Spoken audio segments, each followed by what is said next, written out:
Salam, selamat malam untuk kita semua. Malam hari ini kembali kami membawa renungan dan lagu pujian. Sebelumnya mari kita berdoa. Bapa kami yang bertahta di kerajaan surga, pada malam hari ini Tuhan kembali kami mengucap syukur kepadamu, di mana Tuhan memberikan kami kesehatan dan kehidupan sampai malam ini. Ya Tuhan, firman-Mu akan kami terima malam ini. Ajari hamba-Mu ya Tuhan, agar firman itu menjadi bertumbuh di dalam kehidupan kami. Ampuni segala dosa kami, agar kami layak menerima berkat-Mu. Di dalam nama anak-Mu Tuhan Yesus Kristus, kami berdoa dan mengucap syukur. Amin.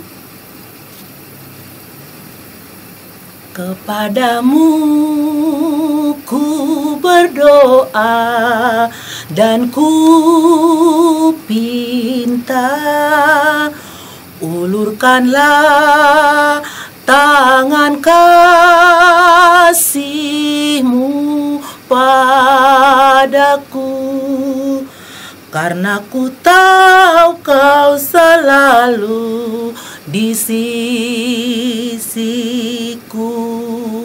Oh Tuhanku, dengarkanlah doaku kepadamu. Berikanlah dan tunjukkan kuasa-Mu. Tabahkanlah dan kuatkan imanku. Jadikanlah aku ini hamba setiamu, agar dapat aku ini selalu di sisi-Mu. Karena ku tahu pasti, oh Tuhan, apapun juga di dunia ini,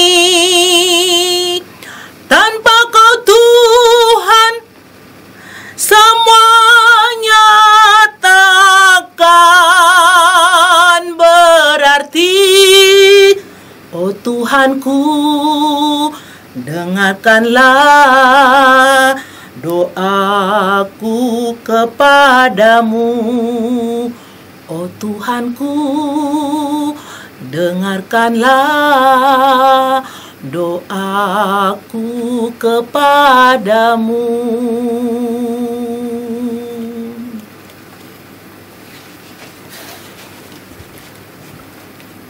Saudara-saudaraku yang terkasih, malam ini saya membawakan firman Tuhan dari Lukas 6 ayat 41. Demikian bunyinya, mengapakah engkau melihat selumbar di dalam mata saudaramu, sedangkan balok di dalam matamu sendiri tidak engkau ketahui? Nas ini saya membuat topik, yaitu cepat melihat kekurangan orang lain. Saudara terkasih, salah satu kebiasaan yang sering dilakukan adalah ngerumpi ataupun ngegosip. Kita mengetahui dalam urusan ngegosip ini bisa dilakukan berjam-jam. Pada umumnya, orang-orang yang suka ngerumpi hal-hal yang dibicarakan adalah kekurangan dan kesalahan orang lain. Orang yang suka ngerumpi pada umumnya memiliki kelemahan, kekurangan dan kesalahan, namun mencoba untuk menutupinya dengan melihat dan menceritakan kekurangan orang lain. Maka benarlah apa yang dikatakan oleh Yesus, mengapakah engkau melihat selumbar di dalam mata saudaramu, sedangkan balok di dalam matamu sendiri tidak engkau ketahui? Saudaraku yang terkasih, kita cenderung cepat melihat kekurangan orang lain, tetapi lambat untuk melihat dan mengakui kekurangan kita sendiri. Kita selalu merasa lebih baik dan lebih sempurna dari orang lain. Kebiasaan dan sikap seperti inilah yang dikecam oleh Yesus. Melalui sebuah perumpamaan, Yesus mengecam gaya hidup orang Farisi yang suka menunjukkan kesalahan orang lain, sementara mereka sendiri tidak menyadari dan mengakui kekurangannya. Mereka begitu sibuk memperhatikan dan melihat hidup orang lain, sedangkan hidup mereka sendiri terabaikan. Orang-orang Farisi adalah kumpulan orang-orang yang merasa punya hak untuk menilai kehidupan orang lain. Itulah gaya hidup orang-orang yang munafik dan yang dikecam oleh Yesus. Sebenarnya banyak soal dalam hidup ini dapat kita hindari dan boleh kita katakan tidak perlu terjadi, karena dalam kebersamaan sudah ada begitu banyak rambu-rambu kehidupan. Dan kita dituntut untuk menghormati apa yang berlaku dalam kehidupan kita dengan sepenuh hati dan dengan seluruh diri kita. Tidak bersedia untuk melancarkannya, namun begitu suka dan gampang menerima, tetapi penuh perhitungan dalam memberi. Di sisi lain, kita dapat gampang menghakimi ataupun menghukum orang lain, tetapi sulit dan berat sekali untuk menilai dan menyalahkan diri kita sendiri.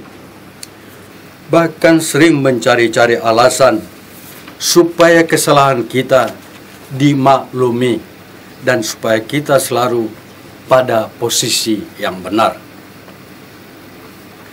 Begitu sering terjadi, kita membiarkan dan membicarakan kekurangan orang lain, tetapi pada saat yang sama kita sendiri sedang melakukan hal-hal yang tidak jauh berbeda dari yang mereka lakukan. Saudara yang saya hormati, kita semua memiliki keunggulan dan kelemahan dalam hidup kita, walaupun dalam tingkat yang berbeda-beda. Memang lebih mudah melihat kesalahan dan mengkritik orang lain daripada melihat dan mengakui kesalahan diri kita sendiri. Selumbar di mata sesama lebih besar dari balau yang membendung penglihatan kita. Kita sering memaafkan diri kita dan mencari kesalahan pada orang lain. Ini tentu sangat mengganggu dalam kebersamaan dan merugikan orang lain. Maka sebagai orang-orang yang beriman, yang hidup dalam kebersamaan, kita dipanggil untuk bisa membantu sesama sedapat mungkin keluar dari kesulitan mereka, kekurangan mereka, dan untuk membantu mereka untuk mengatasi kekurangannya. Kita juga dapat membantu mereka memperbaiki tingkah laku mereka dengan cara berusaha agar kita sendiri berlaku baik. Mungkin baik sebelum mengeluarkan serbuk dalam mata sesama, kita keluarkan terlebih dahulu balok yang ada di dalam mata kita sendiri.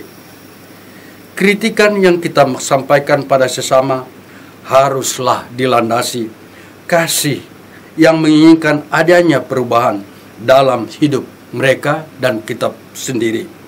Marilah kita melihat apa yang baik dan benar dalam diri sesama kita, sehingga kita akan dapat melihat dengan jelas apa yang buruk dan salah, dan kemudian kita memperbaikinya dengan tepat. Dengan saling melihat dan mengakui apa yang baik dan benar dalam diri kita masing-masing, berarti juga sudah saling memberdayakan di antara kita.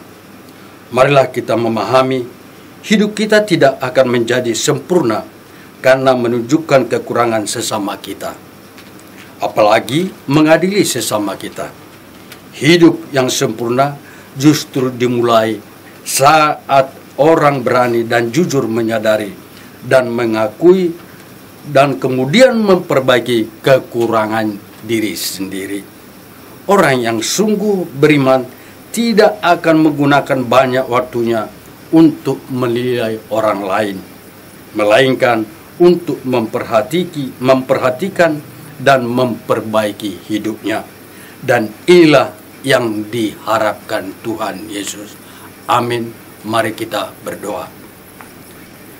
Terima kasih kami ucapkan kepadamu ya Tuhan, di mana firman-Mu agar selalu kami mawas akan diri kami sendiri, tidak selalu mencari kesalahan orang lain. Lebihlah dulu kami mengoreksi diri kami apa yang kami perbuat di dalam kehidupan kami, agar di dalam kebersamaan bertumbuh di dalam kehidupan kami. Malam hari ini Tuhan, kami akan beristirahat, kiranya Tuhanlah yang melindungi kami dan bangunkan kami dalam besok hari. Terima kasih ya Tuhan, ampunilah segala dosa kami. Amin.